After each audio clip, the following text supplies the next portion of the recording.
Okay.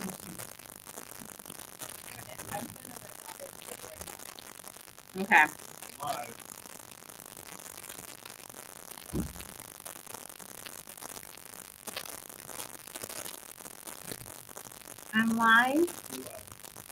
I don't see my live. Yeah. What am I live on? Oh, is this Cuba Gooding Jr. and they're walking him out right now in New York? Ah. Oh, that's an old one.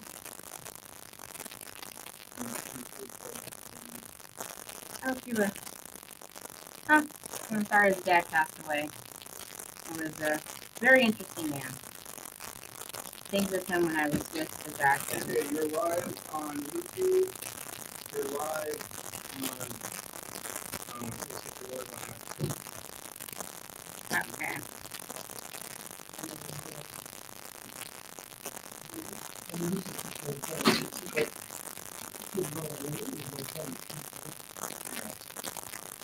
Am I live on that? I don't see me on that. Oh, here it is. It says live with Ronda on stream. Ah, close to my stream. I don't see it. I see my. You're on Facebook. And I'm live on X. Sorry, guys, just getting the technical stuff done. But please start asking your questions. Ask away. Even the polls. Ask your questions. I don't need to hide in the basement like some candidates before I answer questions.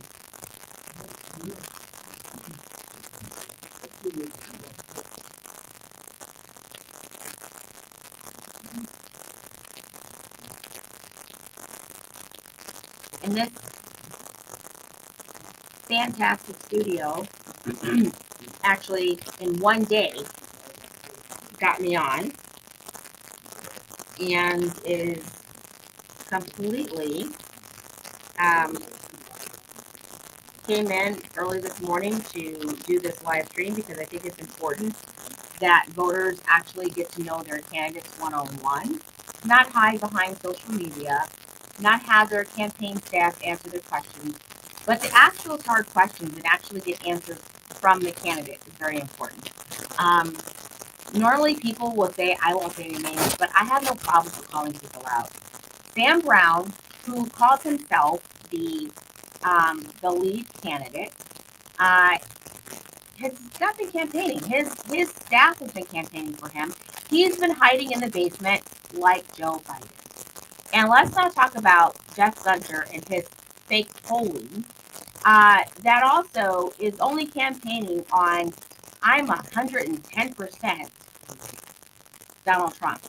Well, in a state that's 49th in education, I may want to use correct math before you start talking, Jeff Gunter. Because, Jeff, you were a former Democrat, registered as a Democrat in 2021.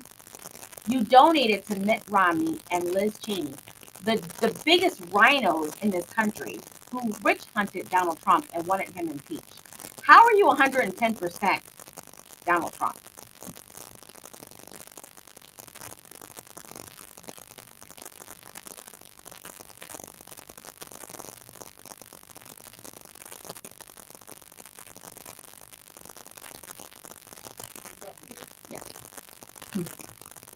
So I'm just going to give a quick bio about myself so you guys can get to know me one-on-one, the candidate. My name is Ronda Kennedy. I moved from Milwaukee, Wisconsin, where I was in city Milwaukee building inspector in 2000. I lived in Las Vegas from 2000 to 2010. When I was pregnant and going to have little babies, triplets, I moved to San Diego, or close to San Diego, where my hospital would be, because it was the best multiple hospital in the country. I delivered triplets 11 and a half years ago, and my doctor wanted me to actually terminate 2 of the babies because it's such a difficult pregnancy. I actually almost died. I went into a coma, but I delivered 3 happy, healthy babies today. And if you look at my social media, you look at my website, you will see those 3 kids. And if you've been around to some of the events that I've been at with them, you've met them in person and actually had conversations with them. But that's the miracle that I did with having those 3 babies and not terminating, regardless of the risk of my life. I'm a constitutionalist. I believe in the Constitution and its foundation. I think our founding fathers were wise in how they constructed the Constitution to be able to advance with time. I always combat that the Constitution is racist, it's not fair. It's because of the Constitution that Loving v. Virginia was ruled on, making it an equal protection that interracial marriages were protected and legal, because some Democrat southern states actually made it a crime to be in an interracial marriage. And my husband today, we're in a interracial marriage. If we went to any of those other southern states, we would actually be arrested. But it was the Supreme Court and the Constitution that said no, interracial marriages are protected. Brown versus the Board of Education, the fact that schools are integrated, and I'd like to remind the people out there that it was Joe Biden who actually did not want the schools to be integrated. And Joe Biden likes to tap dance and go backwards and apologize for things that he did. I'm unapologetic. You know why? Because you either like me or you don't. Because what I'm guided by is the Constitution and what's right for the American people. And my vote does not belong to my party. My vote does not belong to a politician. My vote belongs to the people. And I will always do what's right for the people. That's why when COVID hit and they came after our constitutional rights, I was the attorney that stood up and actually won and fought against the tyrannical behavior of the government. When they banned guns and deemed them non-essential through the closure orders, I filed a federal lawsuit in McDougal versus Ventura County 10 days after the closure orders, and was able to fight to deem guns essential, because essentially they made purchasing a gun out of the county a misdemeanor crime. When is buying a gun a misdemeanor crime? It's not. It's unconstitutional. And we proved that in the courts. We've won twice in the Ninth Circuit Court of Appeals until they finally settled. When they came after the businesses, I didn't go into that fight. I didn't seek to go into that fight.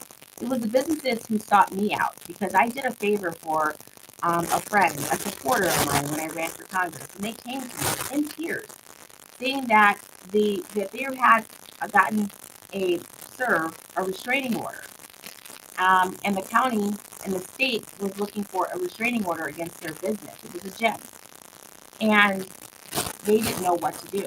So they came to me, and I removed that state case to federal court, which stayed the state case and took jurisdiction away from the state case and put it in the federal court case. And one of the things that I claimed was a Fifth Amendment takings clause, that it was eminent domain. Because if you're asking a business to close down for the greater good of the government, then you need to give just compensation to those businesses. So we didn't dispute that we could just stay open. We said, if you want us to close, then you have to justly compensate us, because you're taking that business for a public interest. And what ended up happening is that I managed to get an order from the court that the health officer who signed the COVID closure orders to appear before me in a deposition to ask them, under the penalty of perjury, all the information I wanted to ask on COVID, its health concerns, the masks and how effective they are. They did not want to do that.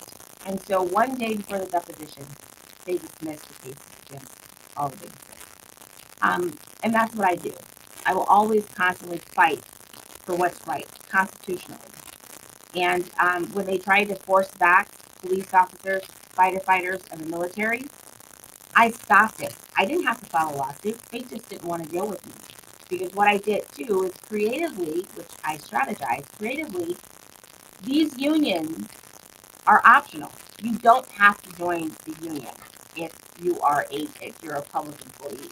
There's a Supreme Court case on that. So what I told my clients is go back to your union leaders and you tell them that if they don't do something to protect you, that you're going to opt out of the union and hire Ronda Kennedy to defend you. You know what happened? The union then did their job, and there was no more vaccination, no more forced vaccination on the public employees. So I did that by myself. But what I'm urging is for every single person that's here in America to step forward and use their skills to fight against this tyrannical behavior. Because if we don't all stick together and we all don't fight, we're going to lose our country. Okay, so the audio is scratchy, and I think we're trying to fix it right now. Thank you for that comment.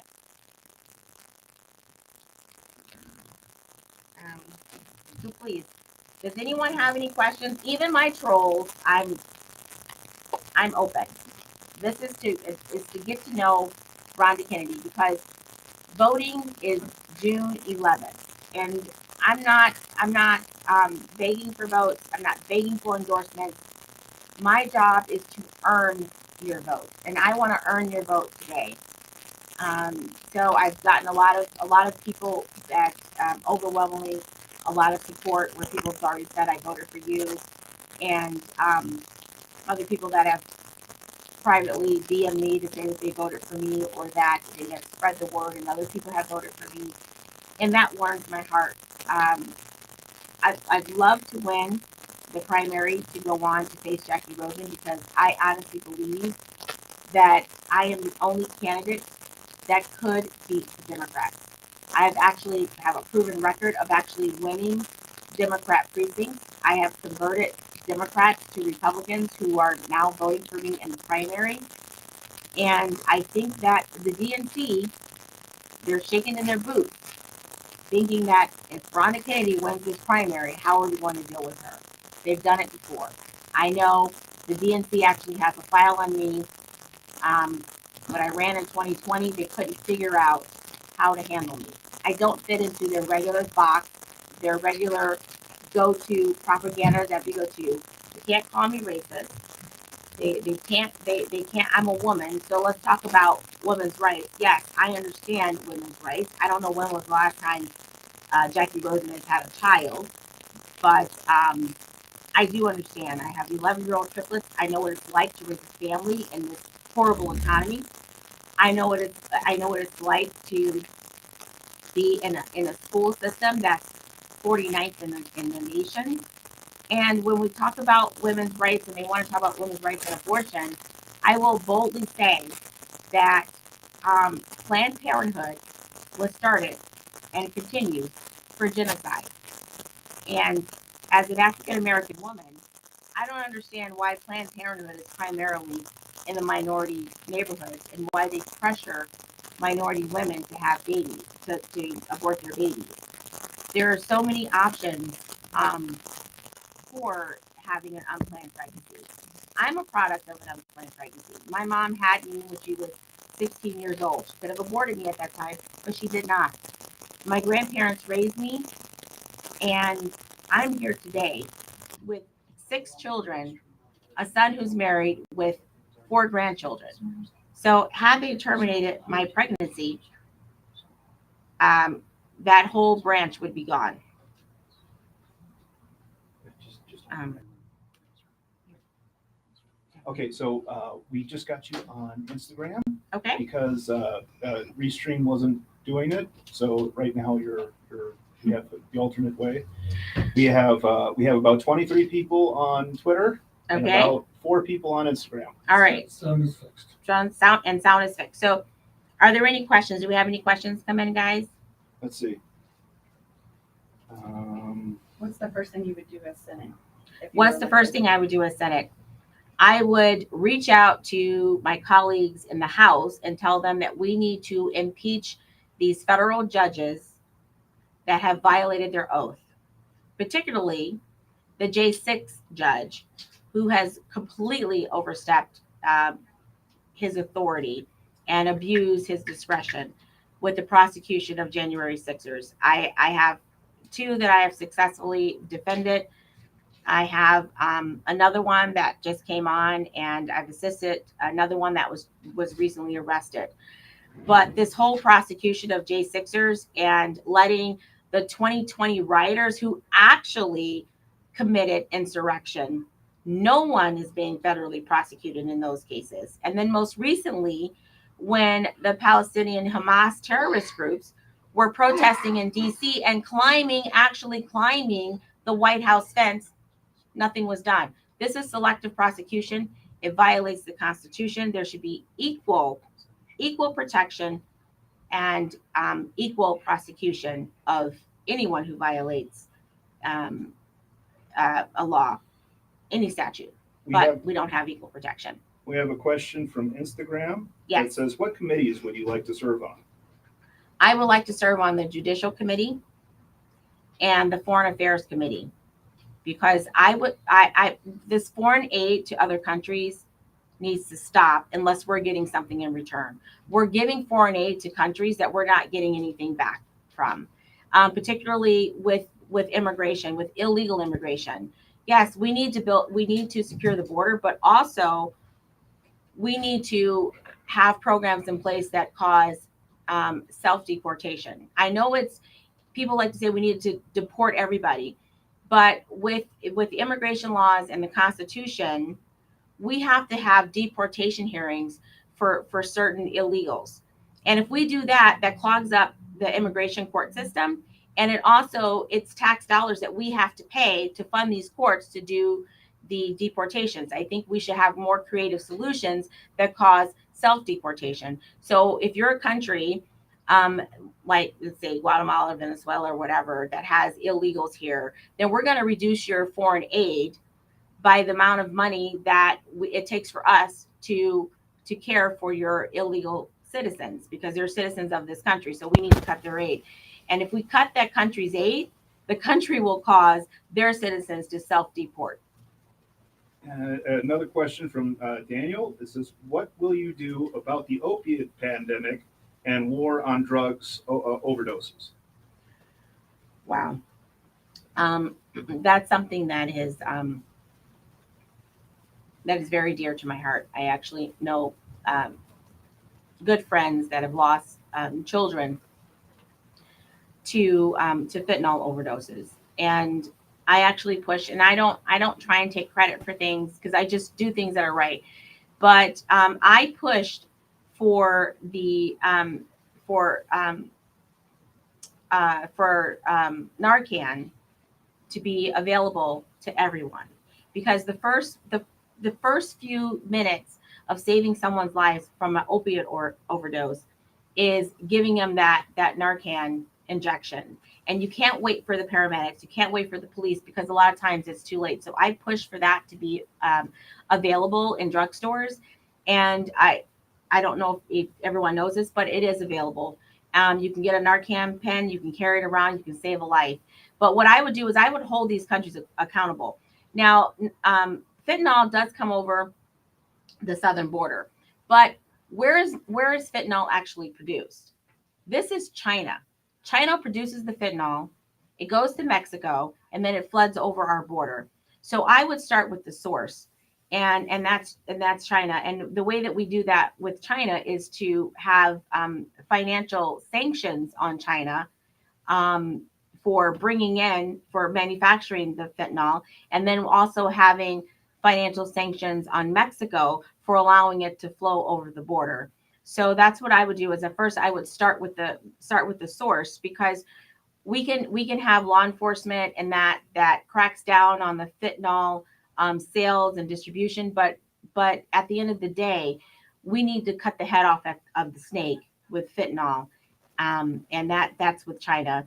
And actually, they've now produced a fentanyl that is resistant to Narcan. What will you do to get rid of federal agencies of the Democratic corruption? Well, what I would do is I would, again, start with the head of the snake. What people don't realize, because they don't teach the Constitution anymore, is the powers that Congress has. That's both houses of Congress. That's the Senate and the House of Representatives. So when there is an executive appointment, like the head of the FBI, the head of the IRS, any head of any 3-agent organization, that head was appointed by the president. So the check, that's the executive branch. The check on the executive branch is the legislative branch. The legislative branch can then call before Congress impeachment hearings. I would investigate and then impeach every head of every 3-letter organization that has abused their power, has violated the Constitution, and violated the civil rights of Americans. And when we say Americans, that includes the President of the United States. The President of the United States is a citizen of the United States, is an American. And what's happening right now is a violation of, Donald Trump's rights. And it's terrifying to me on another level. And talking to other attorneys, even Democrat attorneys, it's terrifying to them as well, because they're setting a precedence that will apply to every single person in this country. And whether you like Donald Trump or not, you have to go on the principle of the Constitution. So that's what I would do first to break up this power, this unconstitutional power that these 3-letter agencies have, is to start impeaching their heads, so that the heads of these departments, so that they understand that if you violate the Constitution, there will be consequences. Is there any penalty for fake polls? If the people can't believe anything the candidate says, how can the people believe he will work for the people? That's a very good question. And there are FEC rules on the things that you put out, and it's the mental state. So if you knowingly put out something that's fake, yes, you can be penalized for that through the Federal Election Commission. And I'm actually looking into that right now, because there is a candidate who put out a fake poll, because they'll do any means necessary. That means they'll lie and deceive just to be elected, and that is not what our founding fathers intended when they wrote the Constitution. I think there should be a fair and balanced election. I think you should be forced to run on your merits. And I actually think that you should be required to debate the other candidates, not hide in your basement, but to actually debate the other candidates, so that the people can choose the right candidate. Because let's just say there's laws to protect consumer fraud, misrepresentation of a product, saying a product does this, but it really doesn't. I think there should be the same rules with politicians, because they lie. They say they're going to do one thing, they do something completely different, and the people have no recourse but to either recall them in some states, depending on the state constitution, or vote for someone else in the next election. But look at the damage that they could do. So yes, I think there should be more candidate accountability. You can go back and look at what I've said, the questions I've been asked. My answers have been consistently, and because my philosophy is you either like me or you don't. But I'm going to follow the Constitution, and I'm not going to try to appease to one group of voters or another group of voters. What you see with me is what you see, is what you get. And that's why I respect Donald Trump, because what you see with him is what you get. If there's a candidate that won't come out and debate other candidates, do you think they'll represent the constituents well? No, I don't. I do not. I believe that when you put little fluffy things on social media, how do we know you're actually writing that? I know how campaigns work. You have a digital marketing team that does your posts on social media. So those aren't even the words of the candidate. This is someone else that's running the campaign that posts things on social media. So when they talk about certain issues, we don't know definitively if that is actually the candidate. I think the candidate should speak for themselves. I have been publicly available. I've done every single debate, every single candidate forum.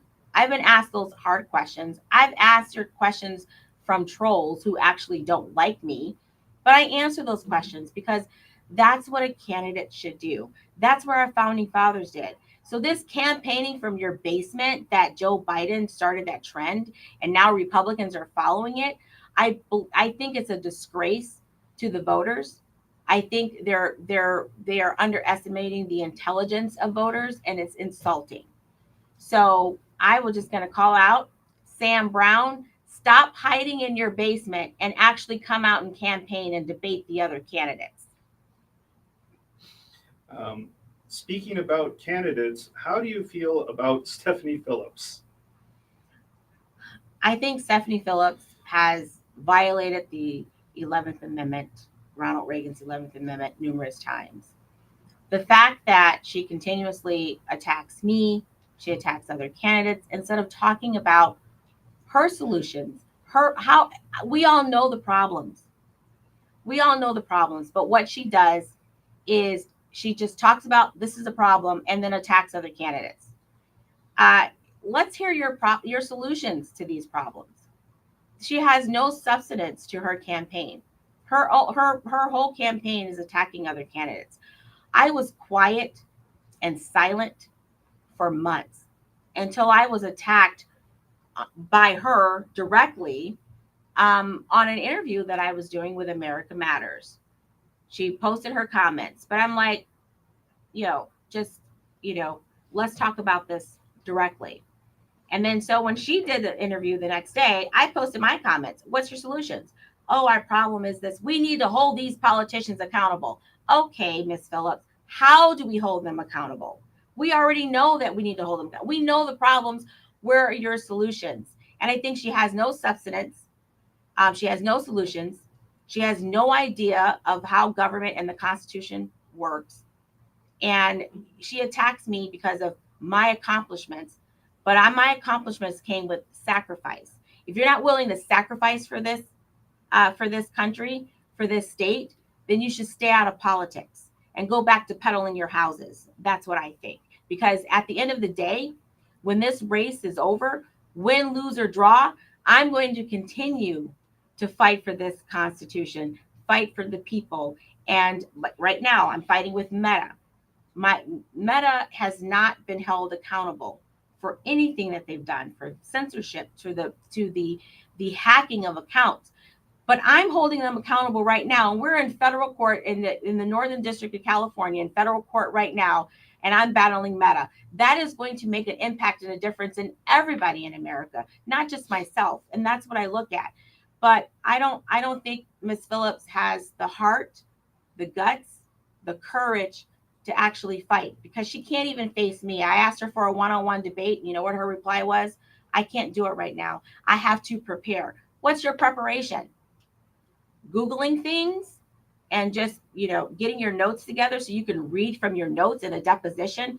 I mean, in a debate, please. I love to go one-on-one with her. What will you do for the J6ers? I've been doing things for the J6ers. I've successfully defended two J6ers. I have representing another one right now, and I have another one that wants me to help them. But it's unconstitutional, like I said before. Compare it to the 2020 riots. The 2020 rioters actually committed insurrection. They actually committed the trying to take over a government. So I can't quote the code right now, the USC code. However, if you attempt to take over the government, whether federal, state, or local, you are guilty of this crime. And if you assist or encourage the taking over of government, federal, state, or local, you are guilty of this crime. So now let's go back to 2020. You guys remember the little place called Chaz, where they took a section in Washington and caused it Chaz. Well, there had signs posted that said you are now exiting the United States and you're now in Chaz. Isn't that attempting to take over the government? When you call yourself that you're a whole separate entity from the United States, you are guilty of trying to take over a government.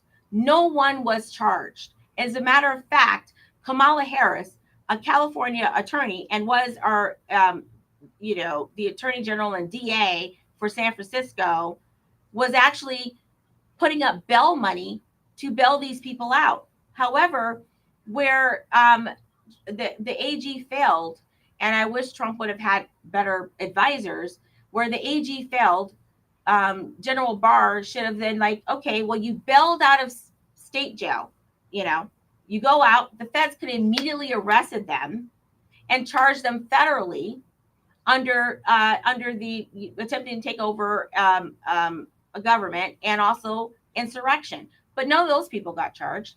So that's one of my arguments, and that I've been successful in with the J6ers, is equal prosecution and equal protection and selective prosecution, because nobody in the 2020 riots was being prosecuted for insurrection. And I will continue to defend the J6ers. But I do so much when it comes to the Constitution that I don't go on social media and toot my own horn. I just put my head down and do what needs to be done to make sure that people get justice in this country. So we have a comment that says, I have been tracking your success in constitutional cases in federal courts. Please keep we the people in the fight. Thank you for that. And I will, that's my promise to you, that I will continue to do that no matter what the outcome is in this election, that you won't see me disappear, that I will continue to fight no matter how many times I've been threatened, no matter how many times I've been persecuted. I will continue to fight. I look at my founding fathers as my inspiration. When they declared our independence from England, the most powerful country in the world at the time, they did that knowing that they would instantly get death threats, death warrants issued against them, which they did. If we would have lost the War of Independence, they all would have been hung and killed, and everyone who fought would have been killed, and their families would have been shamed and prosecuted and persecuted by the public. And they took that chance, and they did that. So they did that for us so that we have the freedoms that we have today. If we're not willing to do the same things they did, because right now I believe that this is a real fight for our country, like our founding fathers did. And if we don't use them as an example, and we think about ourselves that, oh, the government's going to come after us, the state bar is going to come after us if we file lawsuits, like a lot of attorneys are afraid of filing lawsuits because we know that the other 3-letter agencies go after them. We can't do that. If you have children, if you have grandchildren, if you have nieces and nephews, you turn and look at them and you say, I'm too afraid to fight. You look at them in their eyes and you tell them that you're too afraid to fight, because that's what you're doing. You're fighting for their future so they can have the same benefits, the same freedoms that you had while you're growing up. So we have to do it for them. And thank you for that comment. I will continue to fight. Gas prices are up. Grocery prices are up. What's your plan for the middle class? The middle class is the backbone of America. This country was built on the backs of the middle class. And call me a conspiracy theorist if you want, but I truly believe that this whole thing today, from COVID on, is to eliminate the middle class, because the middle class is the last line of defense from the government just coming in and doing whatever they want. The poor that depend on the government handouts are more compliant in doing what the government wants. But the middle class actually fights and look at votes, look at politicians, hold them accountable. So what I would do is to get jobs back here to America. Our jobs in our manufacturing is just flooding overseas. We almost have no manufacturing left here in America. And after World War II, America was the number one manufacturer in the world. we had the largest middle class in the world. We had the largest home ownership and jobs, and some stay-at-home moms who dads could go to work or moms could go to work and one parent could stay at home. We're not that America anymore. So the first thing I would do is to get back to where we were during World War II and bring manufacturing back to America, incentivizing businesses to come back here, particularly in Nevada. I've said this before, but one of the things that I would like to do is twofold to get the BLM land back in the hands of Nevada is to offer manufacturing companies a 50-year lease on BLM land to build your manufacturing here, which will create jobs.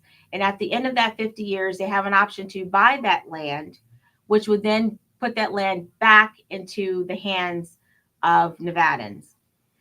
So that would be my proposal to start with, and then also I would like to see a congressional hearing on these prices of food, the gas, housing, because I really think that they're manufactured. Um, they say, oh, it's food is high because uh, this is happening. Well, is it really, or do they just tell us that just to be able to raise prices, just to make places and unaffordable, to cause a crunch for the American people when it comes to living? So I would actually like to see Congress do hearings on actually investigating the high costs of gas and food, and the reasons that they give, and hold them accountable. Basically, have a trial. I love litigation, but that's what I like to do. I like to put them on trial and ask those questions under the penalty of perjury and prosecution as to why these prices are so high. One of the biggest issues is affordable housing. And affordable housing isn't a poor problem, it's an American problem, because the American dream is to have home ownership. And FHA loans, and I had an opportunity to actually talk to Ben Carson about this when he was HUD secretary, is that the banks, who are foreignly owned, majority wise, they're controlled by foreign entities. When they do FHA loans, they require a credit score. However, the FHA program that was enacted by Congress does not. So, and you have to be approved to do an FHA loan. So my proposal is to um, have the banks, because Congress can do this, have the banks um, uh, look at not just your credit score, but also look at your rental history. So if you've been renting a house for 3 years, you should be able to get an FHA loan and actually have home ownership, because the a lot of the Democrats like to push rent control. Rent control isn't the answer. Home ownership is the answer. That's the American dream. And if you have home ownership, then that's rent control, because your mortgage is fixed. And so basing it on your rental history is a way to give more home ownership. It's a way to put families in homes, cut the family homelessness. And also it has been shown statistically that neighborhoods with high home ownership has a lower crime rate and a higher graduation rate. So that's one of my other solutions for the current economy and the housing situation. It seems we're going to have to wait for Donald J. Trump to close the borders. What's your feeling on that? My feeling is to use alternative means to do that. And one of the things was, when in the very beginning, when Trump announced that he was going to build a wall and have Mexico pay for it, I understood what he was talking about. The Democrats and the people on the other side, and even Republicans who didn't like Donald Trump, I said, "Oh, you can't do that." But I understood. It's with foreign aid. It's with our trade. People don't realize that it's not just China that's manufacturing the goods for America, but it's also Mexico. There are a lot of car manufacturers where the products are manufactured in Mexico.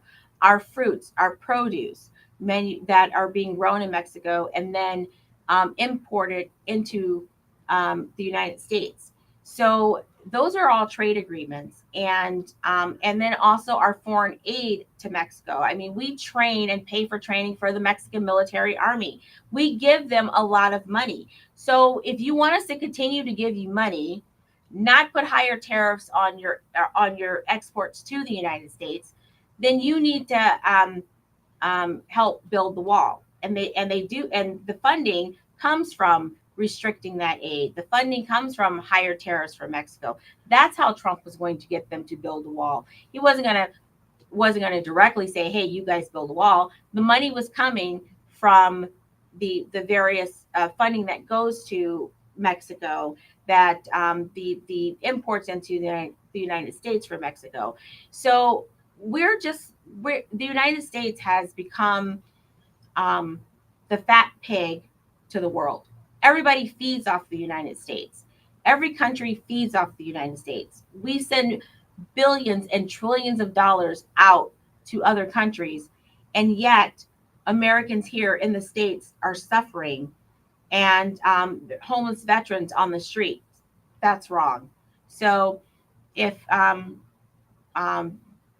for heaven forbids, if they, the 2024 election is stolen like the 2020 election, Congress, both houses still have the power to actually be able to secure the border, and they should be held accountable. And every single family that has suffered from people coming in that are not law abiding and has been a victim of crime should be holding the government accountable. My uncle was actually murdered by an illegal immigrant from Mexico who had been here and had police contact 3 times, knowing that he was illegal before he murdered my uncle. To follow up to that question, Michael also said, we're giving billions to other countries that we could have already built the wall and secured it. No more money to foreign armies. Americans are paying with it with their lives. I absolutely 100% agree. However, this is something that um, people don't like. Well, I should say this is something that the super PACs don't like to talk about, which is one of the reasons why I will never get support from a super PAC, because I tell the truth. So, Citizens United, and you go read the Supreme Court case, but Citizens United opened our country and our elections to our politicians being bought and paid for. So super PACs can take money from corporations. However, a Chinese company or a Mexico company, any other company in the world, any other country, any other foreign nationalist can open a domestic corporation, a U.S. corporation, right? So now it's a foreignly owned U.S. corporation. That corporation can then donate unlimited amounts of money to a super PAC, and then that super PAC can then independently spend on a certain candidate. The candidates and the super PAC can't coordinate, but give me a break. Um, they're supporting the candidate who's going to be favorable to that foreign entity who put the money into the super PAC. So our politicians are bought and paid for by foreign entities, and that needs to stop. That absolutely needs to stop, and that's what I would do when I get to Congress, is to reform the FEC and the campaign finance laws to stop foreign money from pouring into our elections, and to stop other countries from buying our politicians. That doesn't make me popular. I don't have the millions of dollars flooding in like other candidates because they're being bought and paid for. So when you see their advertisements and it's favorable for a candidate, and you see paid for by, and it gives something other than the candidate's name, that is a super PAC that was probably funded by a foreign corporation. And then that super PAC is now supporting that candidate. That candidate is bought and paid for, not by the American people, but by a foreign entity. What do you think about minimum wage? Do you think the federal minimum wage should be increased? I think increasing the federal minimum wage does not help families. Lowering the cost of housing, food, gas, the child care, the cost of living, lowering the cost of living is the answer. If you raise the it, being a business owner as well, business owners don't have it easy. People like to point and blame, business and corporations and just want to say, oh, they could pay more. But there's a lot that goes into running a business. They are taxed, they are regulated. You have employee the employee taxes are huge because just even in Nevada, you don't have the state employee taxes, but you have federal. You still have to pay federal employee taxes. And every employee that looks at their paycheck and says, like, the government took all this money, that employer has to match that as well. They're paying not just the taxes that you pay, but they're paying taxes for every other employee. So what happens if the minimum wage is raised? A business is going to look at their bottom line costs. How much is it costing to have 10 employees? Well, I have to pay them this minimum wage, which means the employee taxes are raised, and I have to pay that for 10 employees. I can't have 10 employees. I can only afford 5 employees. So now 5 employees just lost their jobs, and they're unemployed, and they're on unemployment, or they end up on government assistance because the minimum wage was raised. So when politicians talk about we need a working wage, we need a living wage, we need to raise the minimum wage, they don't talk about the consequences of doing that. The consequence of doing that is businesses are going to lay people off because they can't afford the high the high minimum wage and the taxes that goes along with it. So people are going to lose their jobs when the minimum wage is raised. The solution is lowering the cost of living so that wage that they have now is living. It's a living wage.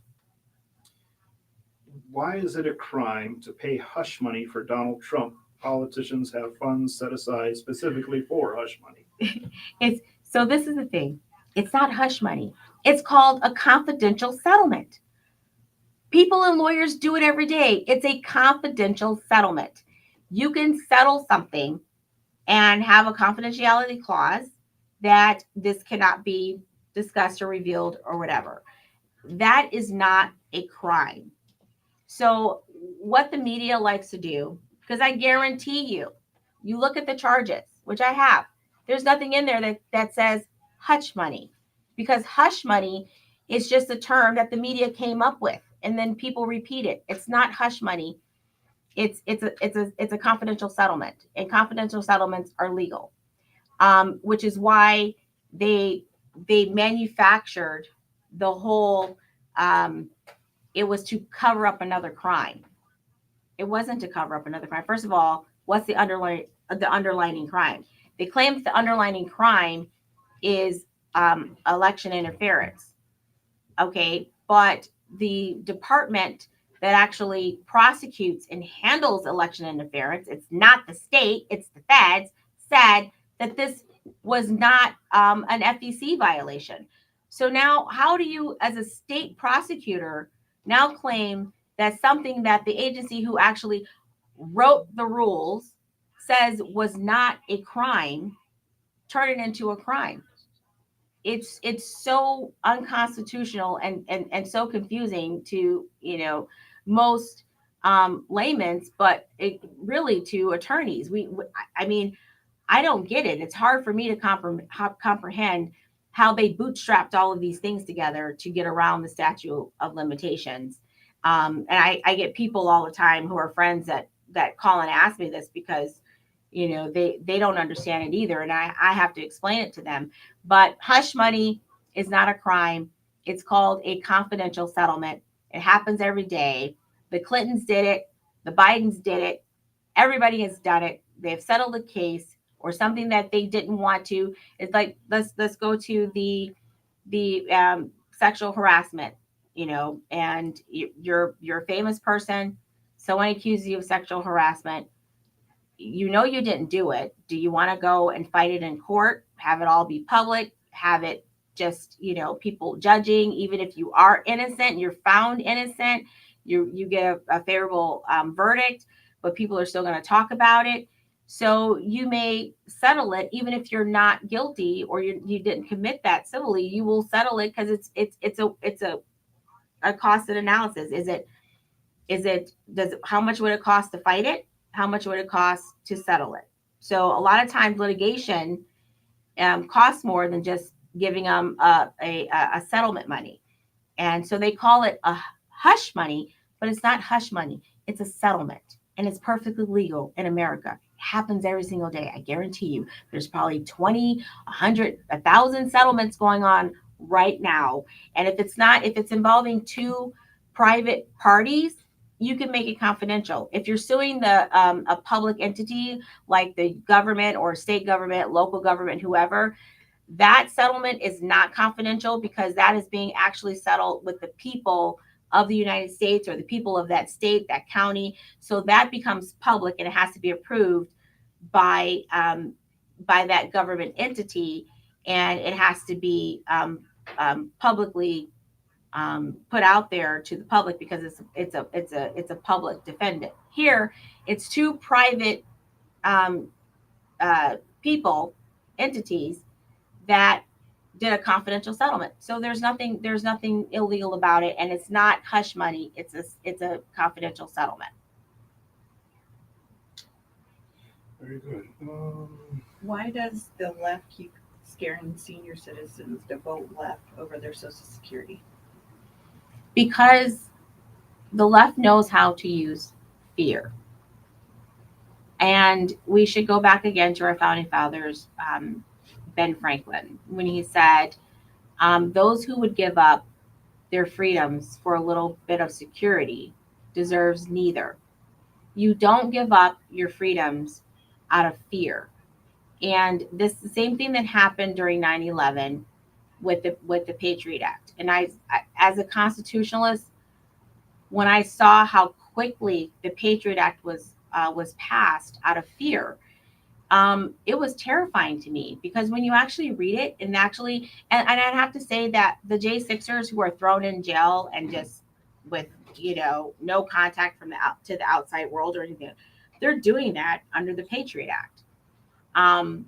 That's why they have to categorize them, and they do. Like my J6ers right now, they're categorized as domestic terrorists, because that's how they get them under the Patriot Act. And I want to say, guys, that the Patriot Act was just renewed again. This is 2024. 9/11 happened in 2001. The Patriot Act has to be renewed because it is temporary. It has a sunset clause. And without the renewal from Congress, it goes away. So why do we still have the Patriot Act in 2024? That's because it bootstraps to be able to prosecute and spy on American citizens and declare them terrorists and treat them as you would foreign terrorists, and violate their constitutional rights, because the Constitution doesn't exist under the U.S. Patriot Act. So that's the trick, folks. When they start talking about other issues, when they start about social issues, the prosecution of Donald Trump, all of this stuff, it is a distraction and a fear that they put into the American people, not to pay attention to what they're doing over here, but what's going on over here.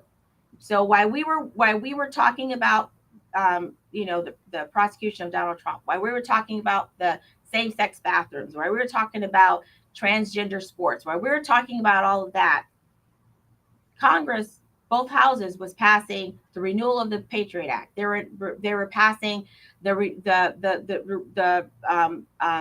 FISA. They have the FISA courts that also affects U.S. citizens, because it was intended only for foreign entities and foreign agents. But now that foreign agent is no longer, you can now expand that to U.S. citizens, where you can spy on them, have go to secret courts and get secret warrants to spy on American citizens. So while we were paying attention to all the social crap that was going on, that was just a distraction, so that they can pass laws in Congress that affect and eliminate our constitutional rights as citizens. And I would actually, if I'm elected, I would bring light to that. I would inform the American people, hey, I know they're talking about this same gender bathroom stuff over here, but hey, pay attention. This is what's being introduced in Congress right now. This is what they're trying to do, and this is how it's going to affect your rights.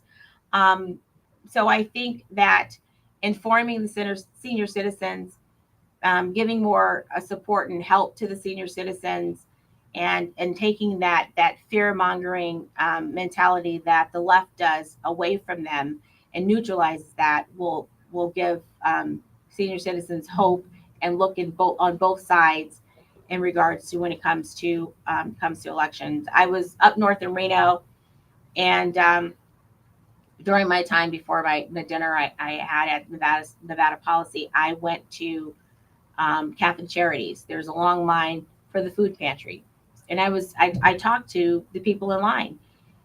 Many of them were retired senior citizens that were retired, had to stand in the food pantry for food. I mean, this is America. How does that happen where our citizens work, they retire, and they have to go to the food pantry just to feed themselves? It broke my heart. There was one elderly woman there that, and they were eager to talk to me. I was overwhelmed but nobody talks to them. That there was one elderly woman said that she was eating on pasta that she had cooked in May and froze it because she did not have enough food. This is what we're doing to our senior citizens, our most vulnerable members of our society, children and seniors, and they're being neglected, abused, and taken for granted. And so I just my thing is just to let senior citizens know that I'm there, I'm listening, and I'm actually going to hear their problems and actually come up with solutions to help them. Do you think these billionaires like Mark Zuckerberg, Jeff Bezos, etc., do you think they should pay more taxes? I think they should pay their fair share of taxes. Absolutely. They should pay their fair share of taxes and stop corporate welfare. I mean, when you look at all the COVID relief money and the PPE money and all of that, it's these billion-dollar corporations that that got money from this fund, and where small businesses weren't eligible and didn't get the money. I used my hairstylist in LA. She had a booming salon. She was stylisted celebrity. She was doing very well. COVID hit, closed them down. Couldn't go to, they couldn't be open. They weren't essential. And she went to a booming business, to living off her credit cards, to I can't pay my credit card bills because I have no more income, to I applied for the COVID relief money as a small business, but I didn't qualify because my credit score dropped because I couldn't pay my credit card bills because I had no income. And she got denied. She got no COVID money. But yet, Amazon went from a billion-dollar business to a trillion-dollar business over COVID. How is that? How is that right? It's not right. And she's a small business, but again, I think it was a design to get rid of that small business middle class. So yes, they should pay their fair share, and they should not get corporate welfare, which is essentially what that is. Why do you think you'd be the best U.S. Senate candidate for the state of Nevada? I think I'd be the best U.S. Senate nominee for the Republican Party, and then for the state once I beat Jackie Rosen. The first part is that I hate it when candidates say this, but I truly believe that I am the best candidate to beat Jackie Rosen. And that is because I am for the people, for all people. And I have members of all parties that are switching from their party to Republican just to vote for me.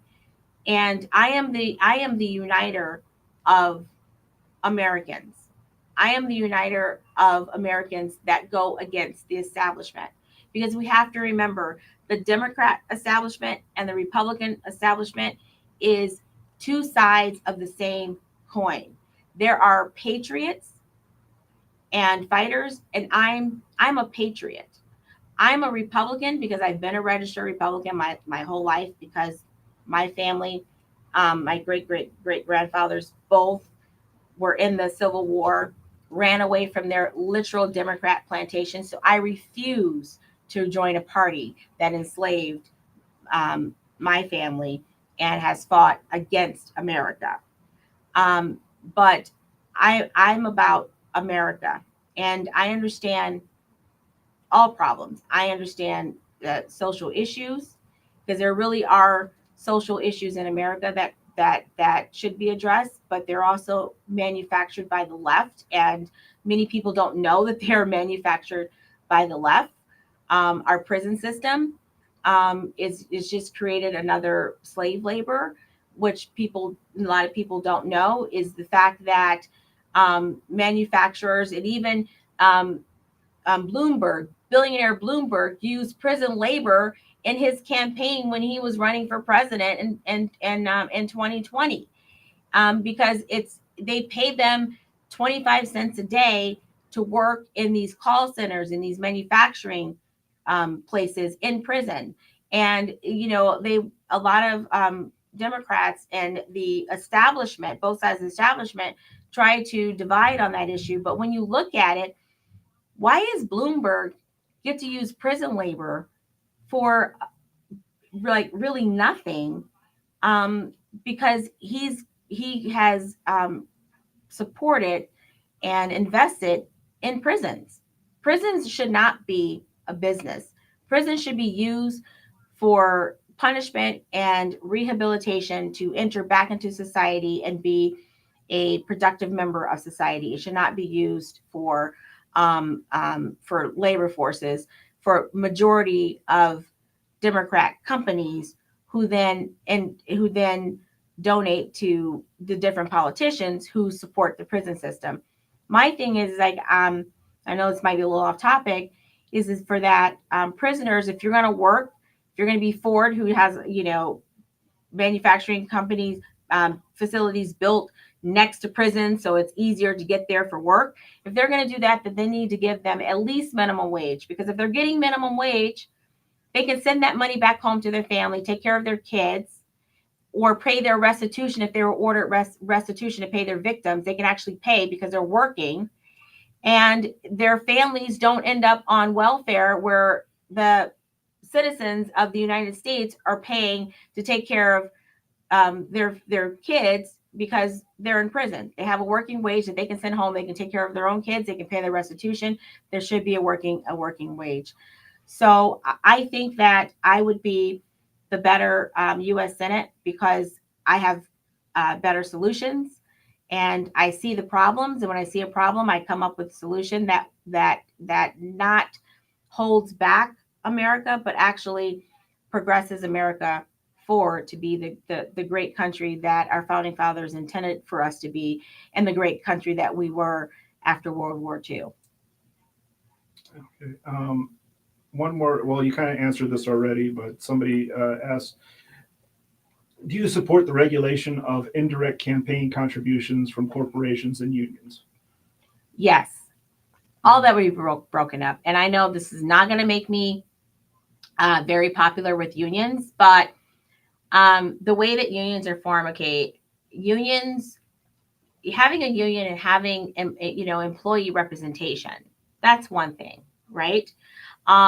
There's a balance, because before there were unions and before there were labor laws, working conditions were deplorable for Americans. It's like the Chicago fires, where people were actually burned in unsafe factories, where you're locking exit doors so that people don't steal, or you keep them there. I mean, there's a balance between work safety and then the union bosses and the unions controlling politicians. So they're a nonprofit. They should not be able to influence and donate in elections, just like churches, are a nonprofit as well. They're formed under two different code sections, and we have to say that code section is the IRS code section. Okay, so Congress can change that so that if you want to see that churches can't donate, nonprofits can't participate in elections, then unions should not be able to as well, because they are also a form of a nonprofit. And I would um, even that playing field to say that if an individual union member wanted to donate to either candidate that they want, then they can do that. But a union as a whole coming out with an endorsement or coming out with giving money to politicians, that should come to an end. Our seats are not for sale. It's not. Our founding fathers didn't intend for the candidate with the most money to be the automatic nominee for an election. It's not about money. It's about our country. It's about the Constitution. It's about who is going to be for the people. So I absolutely think that there should be regulations, and unions buying candidates should come to an end. No one should be able to buy a seat in America. That's for other countries who don't have the Constitution. Those countries allow people and political seats to be bought. But here in America, that needs to stop. But the only way it's going to stop is if the people realize the power that they have. I know it's people think, oh, it's hopeless. I can't vote because my vote doesn't mean anything. My vote is worthless. This person has millions of dollars, so this candidate's going to automatically win. That's not the case. We have to go back to our foundation. It is for the people, by the people. Because if this candidate has $1 billion in their campaign coffers, that does not mean that the American people have to vote for them. It is by the people. Your vote counts. Your vote matters. And unions should not be able to buy politicians. That should come to an end. And if I'm elected U.S. Senate as your next senator, that's exactly what I'm going to do. That's always been on my little wish list, is to stop the unions from being able to influence elections, including if I have to filing a lawsuit that stops it. What will you do to help Americans to understand the political power structure? Continue to educate. I'm just going to announce. So I'm actually in the process of having my own app being built right now with my partner. So I'll be on Roku and Prime, Amazon, and that. So you can go on and download it just like you do Hulu or Netflix. And I have 10 channels being built, and one of the channels that is being built is going to be an educational channel on the structure of the government, the three branches of government, how it works, the powers and limitations of each branch of government, the historical Supreme Court cases that has limited the branches of government when they have overstepped their power of their office. So I'm going to have a whole educational channel on the American politics, how it works, and the three branches of government. I'm going to say I'm 51 years old. I remember Schoolhouse Rocks, where they were the Schoolhouse Rocks that was on the after school programs. How a bill was passed. They taught the three branches of government, and I think that's why my generation understands the three branches of government, how the government works. And plus, we learned this in civics in middle school. In middle school, we had to learn the preamble to the Constitution, the Bill of Rights, the first 10 amendments, and what each bill protected. They don't do that anymore. Now they're teaching in school, how you can just choose to be a boy or a girl. That's not even science. But what they should be teaching is the Constitution, the three branches of government, the limitations to the power of the three branches of government. And what I would propose to my colleagues in the House is and in the Senate is that we require that schools give a more in-depth class on the American government, because we do hold the power of the purse strings. So we give federal dollars to schools, to every state across the country, to help fund their schools. So we can dangle those dollars and the purse strings to say, if you don't have a comprehensive class of educating our future voters on how our government works, three branches of government, the limitation of powers, because that's how people like AOC is able to mislead a whole generation. Even when she said that the Democrats were the ones who were fighting for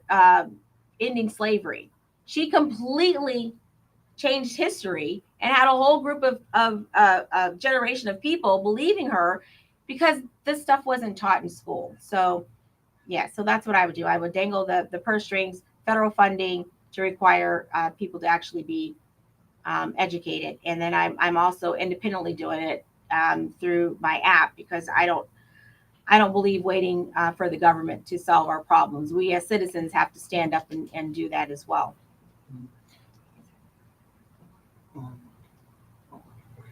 I know you called for the resignation of the Republican Party's chair in Nevada. What's the update on that? The update on that is that I spoke with the chair for Clark County and the chair for Nevada. I said my things of what I want to see changed, and I'm going to see if those things if things are starting to be implemented. If it's not, then I'm going to hold everyone accountable. I don't care who you are. If it's not furthering the party, it's not furthering America and the state, then you have to go. So I put my warning in, and this is what I said. And if I don't see those systematic changes happening, then I'm going to turn right back to it, and I'm going to focus on getting leadership that will actually educate and win elections. And so that's my update right now. It's kind of I put my foot down. You know that you just can't push me around.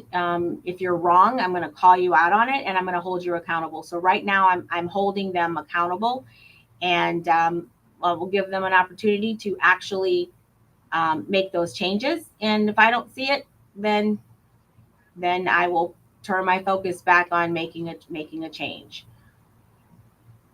I hope that answered your question. Okay. We have till 9:55. I don't know if there's any more questions coming in. You have any questions? No?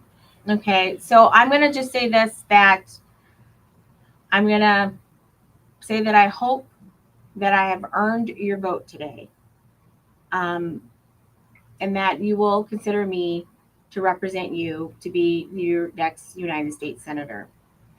When you look at the race, and when you look at all the candidates, and then ask yourself, which candidate has the best chance of beating the Democrats in the general election? Because we're not playing a game of checkers. That's someone who's just looking at the primary and wanting to win the primary. I'm looking at the general.